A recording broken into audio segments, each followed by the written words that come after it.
Grabe naman ka-legit nitong nakuha ko sa ukay. Aerosols ang problema lang. Ay grabe. Walang masyado. Ay meron lang isang ganun. Pero grabe.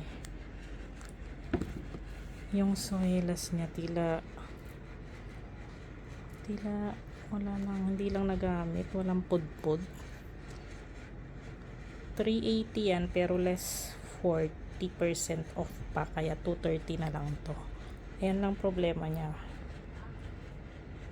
Ayan. Pero mga aerosols to.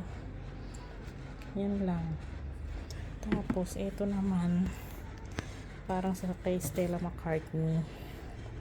So ang presyo nito ay 480 less 40%, 290 na lang. So yung dalawang sapatos na yun 520. Ayan o, grabe, walang ka-issue. Ang kintab, pinunasan ko lang nitong shoe wipes para pumuti siya. Grabe, ibang klase talaga ang ukayan dyan. Nung nakaraan na ganitong nakuha ko talagang Charles & Kit talaga na teal green, ang ganda-ganda, pero nasira ako na.